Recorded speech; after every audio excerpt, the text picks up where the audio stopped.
Los pueblos generalmente son sitios con muchos años de historia, a veces por supuesto más que las grandes ciudades. Son comunidades pequeñas que muchas veces conservan sus costumbres, todos se conocen entre sí y también en ocasiones preservan experiencias inexplicables, paranormales, de las cuales nos han contado un montón.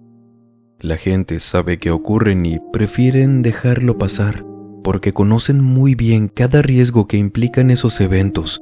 Algunos otros dicen que simplemente ya están acostumbrados, aunque creo que si este fuera el caso, los relatos que vamos a escuchar el día de hoy, las personas que lo cuentan, no lo harían con el miedo con el que nos escribieron, con esa incertidumbre. Así que aprovechando que estamos por aquí, permítame acompañarlos durante cualquier actividad que estén realizando o pónganse cómodos. Vamos a desconectarnos un ratito del estrés y de la prisa del mundo exterior y mejor, preparen y acompáñenos con la bebida de su preferencia y vámonos directo a Durango, a un pueblito llamado Guariche. Guillermo Cicero esta noche nos cuenta esto.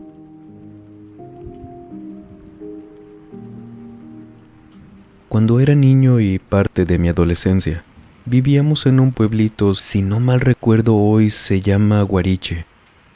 Actualmente tengo 46 años y recuerdo todo esto perfectamente. Tuve un ligero trauma por años hacia ciertas situaciones. Primero les cuento y ya me entenderán. A mis 15 años conseguí un empleo en una tienda de abarrotes del pueblo. Nada pequeña para un pueblo, sinceramente. Mi jefe, el amigo de mi madre, era todo un personaje. Un hombre corpulento de unos 50 años, de porte exuberante y llamativo, con una gran barba. Siempre vestía con camisas tipo guayaberas, pantalón o short casual y lleno de enormes collares y anillos, pues muy también llamativos. A él le decían el árabe, tanto así que ese era el nombre que tenía su tienda. Y en su tienda tenía bastantes cosas, para haber sido una tienda de pueblo. Y también tenía figuras por la tienda, detrás del mostrador, encima, en todas partes, pertenecientes a esta parte del Medio Oriente. Nunca supe si realmente tenía raíces o provenía de allá. Él siempre decía que sí, pero nadie sabía. Sin duda alguna, él era un genio para los negocios. Definitivamente sabía lo que hacía. Su tienda, les digo, era muy grande para ese pueblito. Supongo que por eso tenía tantos clientes, de fuera principalmente, además de que tenía varios trabajadores que igual trabajaban para despachar a la gente de afuera, yendo y viniendo, quienes llegaban en camiones para tiendas de otros pueblos o la ciudad. Yo por mi parte me encargaba simplemente de acomodar las cosas que estuvieran afuera de su lugar, aunque era como un ayudante general. Lo que hiciera falta, yo lo hacía. El árabe también era dueño de otras tiendas y compraba terrenos. Comento esto porque también era dueño de una bodega que estaba frente a su tienda. La había construido en un terreno, en la cual guardaba toda la mercancía que no cupiera en la tienda, principalmente cerveza. Esto era lo que surtía en su mayoría a las otras tiendas. En lo personal no me gustaba trabajar en la bodega, ya que ahí el trabajo era mucho más desgastante, además de que siempre estaba solo. Me aburría fácilmente y el calor ahí era insoportable. Sin embargo, en una ocasión, mientras otro compañero y yo movíamos unas tarimas, me di cuenta de que una gran parte de la pared de esa bodega, la del fondo, se veía distinta, como si fuera una pared en falso o hubiera una puerta ahí. Le señalé esto a mi compañero, quien me dijo que sí lo había notado, pero pues no se había puesto a ver qué era eso. Yo sí me acerqué, despreocupado, a tratar de empujar ese pedazo de la pared para ver si se movía. Y noté que sí se movió un poco. En ese pequeño empujoncito que le di, sentí cómo de ahí venía una brisa muy fría, como si los pequeños centímetros que la moví hubieran abierto un ligero espacio para que pudiera salir esa brisa. Ambos sentimos el cambio repentino de temperatura, hasta que regresó el calor. Y no, los congeladores no eran, porque todo eso estaba en una sola pared, y todo lo refrigerado estaba a la izquierda, donde no le daba el sol directamente. Empujé un poco más y nuevamente se movió, hasta que el árabe, quien estaba afuera esperando las tarimas, entró para ver qué andábamos haciendo y me atrapó haciendo esto. Y si no es porque me moví rápido de ahí, casi que me avienta lejos. Este señor me regañó como nunca antes, diciendo que me iba a correr. Mi compañero no dijo nada, no metió las manos, lo cual me parece lógico, ya que a fin de cuentas fue una imprudencia de mi parte. Recuerdo que su esposa, quien estaba afuera también, tuvo que meterse para calmarlo, mientras a mí me decía que me tomara el resto del día y volviera al día siguiente. Sabía que tenía que pedir una gran disculpa. No le quise decir a mi madre, pero a fin de cuentas se enteró, y pues sí me regañó. Cuando regresé a la tienda pedí hablar con el señor unos minutos. Estaba más calmado y me dijo que no había problema, que solamente me enfocara en hacer las cosas que me pidiera sin meterme en otros temas. Le dije que eso haría, y volví a lo mío. Me costó unas semanas más volver a ganarme su confianza. Me la pasaba en la tienda y ya no me mandaba a la bodega. Pero cuando todo volvió a la normalidad, mis compañeros me dijeron que también se habían percatado de lo mismo que yo, respecto a ese pedazo de pared falso, pero que nunca habían llegado tan lejos. No querían andarle moviendo ahí. En parte estaban agradecidos de que me tocó a mí y no a ellos, porque les sirvió como lección para no insistir con eso. Y tenían razón, si no era yo, era alguien más. Les pregunté sobre qué creían que había dentro. Cada quien me dijo algo diferente, que a lo mejor otro congelador, que quizás cosas clandestinas, señalando que tal vez había algo de gran valor ahí dentro, que no querían que nadie viera. Ya que si bien el árabe era muy extrovertido, había ciertas cosas sobre él que no compartía, tales como dónde nació exactamente, creencias, pero sobre todo, la historia de cómo se había hecho tan rico.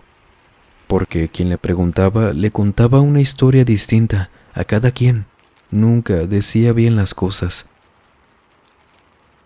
Fue a lo mejor un mes y medio después cuando ya no pensaba en aquel tema. Me mandaron a la bodega ahora sí, junto con otros compañeros, a preparar un pedido de cervezas para un camión que llegaría pronto. Y bueno, les ayudamos surtiéndoles. Como fue de imprevisto, casi todos trabajamos ahí. En ese entonces yo no sabía manejar, así que me encargaba de subir y cargar las cosas. Además, mientras los demás, que no éramos tantos, iban a dejar lo que cargaban en un sitio, yo me quedaba solo, moviendo más cosas para que estuvieran listas cuando llegaran. Estando solo adentro, al mover las cosas, dejé al descubierto otra vez aquella pared. Me le quedé viendo, pensando en cómo eso me había metido en tantos problemas, algo que parecía tan simple. Hasta que reaccioné y decidí volver al trabajo para no pasar por lo mismo. Cuando me volteé para seguir con lo mío, sentí otra vez esa brisa helada. Me quedé quieto, ya que en esta ocasión no había hecho algo para que eso ocurriera, como la vez pasada que la abrí un poco y se sintió. Estaba pensando en que si quizás sí la había movido por accidente o qué sé yo, cuando escuché claramente una voz quebrada de una persona muy mayor, como si le costara mucho hablar, diciéndome muy bajito y detrás de mí: «Sácame». Le pedí a mis piernas que se movieran, pero no respondieron. Estaba inmóvil, pero no porque algo me detuviera, sino por el miedo. Yo totalmente solo en esa bodega, escuchando eso atrás de mí. Y reaccioné, pero solo hasta que sentí que me jalaron la camisa, igual a mis espaldas, donde estaba esa pared, y seguía escuchando esa misma voz susurrando cosas que yo no entendía para nada. Con todas mis fuerzas pude salir de ahí. No quería que nadie me viera porque aún tenía mucho miedo y sabía que lo iban a notar. Pensé también que los demás creerían que me había robado algo o peor aún, que había vuelto a mover la pared. La esposa del árabe me vio. Ella era quien atendía la tienda, por eso me la topé ahí. Me dijo de repente que la acompañara y así lo hice. Era más que obvio que había notado el horror en mi cara. Me preguntó si estaba trabajando solo en la bodega, y le dije que sí. Me miró, hubieran visto su cara. Era como si sintiera lástima por mí, como si supiera lo que me había pasado. Luego me dijo que a ella no le gustaba que trabajáramos ahí. Solo me dijo eso, no dijo el por qué. Hasta me dijo: es muy peligroso trabajar ahí porque se les puede bajar la presión y escuchar cosas que no están ahí. Mientras me guiñaba el ojo. Ahí fue cuando supe que ella sabía que algo raro me había pasado y tenía todo el sentido del mundo. A fin de cuentas era la esposa del árabe y conocía muy bien todo por ahí, quiero creer. Cuando llegaron los demás, incluyendo el jefe, les dijo que yo me había sentido mal por el calor. Me dejaron descansar un buen rato. Me dieron un sándwich, unas papitas y un refresco para que me recuperara. Le agradecí mucho a ella por la forma en la que me trató. Sin embargo, no fue sino hasta que terminó mi turno cuando se acercó conmigo y me dijo que no tenía por qué decirle lo que había pasado, pero sí se hacía una idea, y me pidió discreción, que por favor no le dijera a nadie. Yo tampoco le pedí una explicación, porque de alguna manera supe que sería en vano. Probablemente me mentiría, ya que si habían estado ocultando algo por tanto tiempo, no se lo contarían a un chico como yo, que solo estaba de paso. Afortunadamente jamás volví a trabajar en la bodega, por el tiempo que seguí ahí. La mujer le decía a el árabe que me necesitaba para otras cosas, cuando él me pedía ir ahí. A mí me pareció un trato justo. Yo no le contaría a los demás trabajadores sobre mi fea y rara experiencia, y ella no me volvería a mandar ahí. Evidentemente pasaron ya muchos años. Ya caminamos bastante desde eso, y jamás me volví a parar o saber de ese pueblito, desde que nos mudamos. Y tampoco me pude hacer una idea de qué diablos había sido eso.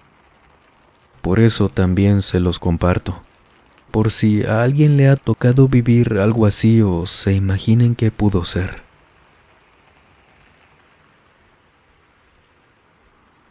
Conociéndose usted, ¿qué habría hecho? ¿Se habría aventurado a investigar? ¿A mover esa pared hasta saber qué había ahí?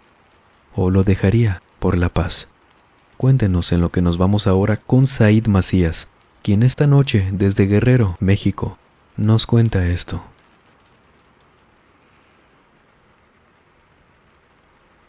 Lo que les voy a contar esta noche es algo que no me pasó a mí, pero estuve presente cuando le sucedió a alguien más.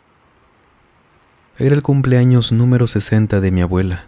La festejamos en un rancho que tenía un tío saliendo de Chilpancingo, tomando la autopista México 95 como si fuéramos a Chichihualco. Eso pasó hace ya muchos años. Ahora es más fácil llegar que antes. Te ayudas con la aplicación de mapas y listo. Pero antes, cuando íbamos a estos lugares, dejábamos cartulinas con el nombre del festejado como indicaciones, o el nombre del rancho, vaya varios, para que los fueran siguiendo. Al menos las primeras veces que no todos sabíamos llegar. Pero conforme pasaron los años, ya todos nos sabíamos el camino de memoria. Sin embargo, en esa ocasión, vinieron nuestros familiares que viven en Estados Unidos, quienes no sabían llegar, por lo que entre las familias se repartieron a cada uno para llegar juntos, a excepción de un primo, quien había traído por primera vez a México a su novia, e insistió en llevarla a pasear a solas y luego ya llegarían con nosotros, prometiendo que no se perderían. Todos llegamos temprano al rancho de mi tío, y mi primo y su novia a las 7 de la tarde fue cuando avisaron que ya venían en camino. Mi madre y mi tía le dieron las indicaciones lo más exacto posible, ya que no habían puesto carteles porque todos sabían llegar. Además, para la hora en la que iban conduciendo batallarían para verlos. Recuerdo que llamaron en un par de ocasiones porque no estaban seguros en qué camino salir de la autopista. Ellas les dieron varias referencias, como una vieja tienda de abarrotes que tenían que pasar, un cercado enfrente de una casita pequeña, unas montañas que tenían que pasar después de una curva, el kilómetro exacto que marcaba el camino, todo. Mi primo y su novia decían, porque los tenían en altavoz, que sí habían visto todo eso, y tomaron ese camino, ya entrando a camino de terracería. Solo que decían que habían atravesado un pueblito pequeño, ya entre el camino de tierra, la oscuridad y el monte. Para ellos esa era la referencia más vívida que tenían, ya que justo acababan de pasar ese pueblo, decían por teléfono. Y también hicieron un comentario de que estaba muy raro ese pueblo. Mi madre y mi tía se quedaron viendo entre ellas por unos segundos sin decir nada. Y yo ahí, viéndolas sin saber en qué ayudar en la cocina. No saber qué hacer más que estar escuchando eso porque yo quería ver a mi primo y saber cuánto le faltaba para llegar. Hasta que mi mamá le dijo que lo pasara, que le diera rápido, derecho, y se enfocara en otras señales que aún le faltaban, que ya casi estaba con nosotros. Pasaron más o menos unos 10 minutos, cuando por fin llegaron. Todos los recibimos felices, pues eran los únicos que faltaban esa noche. Saludaron a todos, felicitaron a mi abuela, le dieron su regalo, y al cabo de unos minutos fui a la cocina a ayudarle a mi mamá y a mi tía, para servirles de cenar a mi primo y a su novia. Y en eso entraron precisamente ellos dos para ayudarnos. Así que mientras les servíamos todo, mi tía les preguntó por el camino, que cómo les había ido. Y a la novia de mi primo, y un poco a él también, les cambió la cara. Para mal, se pusieron nerviosos. ¿Todo bien? ¿Les pasó algo?, les preguntó mi tía. Fue mi primo quien respondió. Sí, todo bien, dimos a la primera con el camino correcto al parecer. Nos hubieran dicho que también estaba ese pueblo, nos hubiera tranquilizado saber que íbamos bien. Pero es que a mi novia y a mí también, ¿para qué nos hacemos? Nos dio mucho miedo pasar por ahí. A lo mejor se equivocaron, ¿no? Tomaron otra ruta y como quiera dieron aquí, es lo importante, decía mi mamá. Solo hay un camino para acá y lo sabes muy bien, le respondió mi tía. Mi primo, más asustado, se veía en su cara. Nos dijo: miren, sí, pasamos por un pueblo, entre las casas porque por ahí era el camino, solo que nos dio mucho miedo esa gente. Las casas, la calle, todo. No había nada de luz. Éramos los únicos alumbrando con la camioneta. Todas las casas de ahí se veían muy mal, obscuras. La gente, que parecía ser mucha para lo pequeño que era ese pueblo, parada en la calle, viéndonos nada más pasar, siguiéndonos con la mirada, solo parados en el camino, afuera de sus casas, en las ventanas. Teníamos miedo de que nos hicieran algo. Cuando mi primo nos contó esto, así, en ese mismo segundo que terminó de hablar, su novia empezó a llorar, pero era un llanto como de nervios más que nada. Lo abrazó y nos empezó a decir, muy asustada, con la cara roja, que ella vio que esa gente no tenían pies. Que no le había dicho nada a su novio porque pudo ser el polvo que iba dejando el auto o cualquier cosa, pero procesando lo que había visto, escuchando a mi mamá y a mi tía decir que no había ni una sola casa camino hacia acá, fue que lo tuvo seguro. Esa gente flotaba. Mi tía abraza a la chica que ahora es esposa de mi primo. También se acuerda muy bien de eso. Y como solo éramos nosotros en la cocina, nos dijo a todos. Mamá ya nos había contado de esto, de ese pueblo que no está en el camino para acá. Lo que pasa es que tu tía no lo cree, y yo en parte tampoco. No lo hemos visto, nadie más que su abuelita a lo lejos. No ha pasado por ahí. De hecho, nadie aquí al rancho llega de noche, por lo mismo. Nunca nos ha tocado ver ese pueblo, pero por si las dudas llegamos temprano. La tranquilizaron como pudieron y le dijeron que no iba a pasar nada, que los habían asustado y listo, no pasaría de ahí, que fuera de eso tendríamos una noche bonita. Mi tía tenía razón, fuera de ese susto nos la pasamos bien. A todos no es que se nos olvidara simplemente, pues lo dejamos, ¿qué más íbamos a hacer? Esto no se lo contamos a mi abuela, quien sí le tenía miedo a ese pueblo. Preferimos no asustarla contándole que aparte de ella, alguien más no solo de lejos, sino que habían atravesado ese pueblo, habían confirmado que era real. Hemos ido cada vez menos para allá, con el paso de los años. Sin embargo, en esas ocasiones seguimos con la tradición de llegar siempre antes de la noche.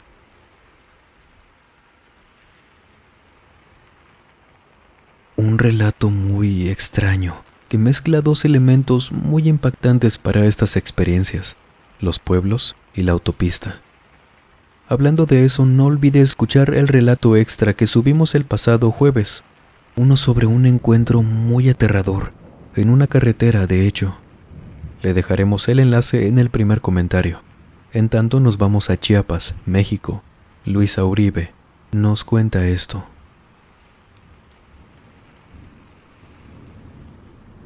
Cuando éramos pequeños, mi hermano y yo, solíamos ir junto a mis padres a visitar, como es común, a mis abuelos, quienes vivían en un pueblito de Chiapas. Se llama Emiliano Zapata, está muy cerca de Villacorso. Teníamos mi hermano y yo 10 y 11 años, y como mis papás y mis abuelos tenían la costumbre de que nos quedáramos a dormir, eso hicimos esa vez. Todo bien, nada que contarles relacionado a esto durante el día. Y pues cuando cayó la noche, en la casa de mis abuelos tenían un cuarto para nosotros, los pequeños, para mis primos, para mi hermano y para mí. Pero esa vez solo fuimos de los pequeños nosotros dos. Y pues bueno, nos prepararon la habitación, una que quedaba al fondo de esa casa, y nos acostamos. La casa de mis abuelos era la última que quedaba, ya el patio conectado con los cerros. Entonces, pues siempre nos decían que cerráramos muy bien las ventanas y si podíamos pusiéramos un trapito que tenían ahí debajo de la puerta, para que no se nos metiera una tarántula, un insecto o no sé, una serpiente, que sí pasaba. Y eso hacíamos siempre. Nos asegurábamos de la puerta, le poníamos seguro desde adentro, nuestro lado, a la ventana. Hicimos todo eso y nos dormimos. Pasada la noche, como mi hermano y yo dormíamos en camas separadas ahí, me acuerdo que me despertó un grito de mi hermano. Me siento en la cama y así como volteé a verlo, vi algo pequeñito salir por la ventana de un salto y, así como se salió, se cerró la ventana sola. En eso llegan mis papás, luego mis abuelos, preguntando que qué había pasado, y mi hermano llorando. Les decía que se había metido un bebé, que estaba en el centro del cuarto bailando, viéndolo y riéndose de él. Todos le decían a mi hermano que no, que había sido un sueño, una pesadilla, pero él insistía en que les estaba diciendo la verdad. Y yo les dije que también lo había visto, que no había alcanzado a verlo bien, pero sí vi algo que había salido saltando por la ventana. Algo, o al parecer, alguien pequeñito. Revisaron la ventana y estaba cerrada, solo que no tenía seguro, y mis abuelos nos habían visto ponérselo. Entonces pues nos llevaron a dormir con ellos. Nos calmaron quién sabe cómo, y cuando mi hermano o yo de alguna manera sacábamos ese tema, porque él más que yo seguía muy asustado, pero no dejaba de preguntar que qué se había metido anoche. Mis abuelos o mis papás lo distraían con otra cosa, no le respondían nada. Hasta que pasaron los años y todos estuvieron de acuerdo con que eso había sido un duende. Que por estar cerca de la naturaleza, de los árboles, el cerro, era muy probable que hubiera sido eso, queriéndonos asustar, llevarse a mi hermano, a mí o a los dos. Luisa nos cuenta en este correo que después de esa vez dejaron de ir por un tiempo, y cuando lo hicieron de vuelta, fue en compañía de más parientes. El pueblito se llenó con un poco más de gente y, quién sabe, quizás eso ayudó a que, una, se alejaran esos seres, o dos, hicieran exactamente lo mismo pero en otras casas. Pero usted, cuéntenos, ¿qué cree que haya sido eso? ¿Qué hubiera hecho? Sería un placer leerles. Justo estrenamos relatos, experiencias ocurridas en este famoso tren La Bestia. El enlace lo tendrá en el primer comentario. Sería todo un gusto leerles por nuestro otro canal paranormal. Gracias de antemano. Damas y caballeros, no olviden por favor agregarse a nuestro grupo de Facebook, donde compartimos material muy interesante, material relacionado a lo paranormal, experiencias contadas por ustedes mismos, increíbles de verdad, las cuales en algún momento también las contaremos por aquí. Y cada vez somos más por allá y cada vez nos escriben también más gente por aquel medio y no me queda más que, de todo corazón, gracias por todo lo que hemos formado. Y si ustedes han tenido alguna experiencia paranormal, por favor escríbanos a través de la página de Facebook, el correo electrónico o nuestra cuenta de Instagram que dejamos como siempre en la descripción y en el comentario fijado. Gracias de antemano. Y sin más por agregar, les mando un muy fuerte abrazo. Nos vemos en el próximo video. Y el último en salir, por favor, apague las luces y cierre las puertas del mausoleo. Buenas noches.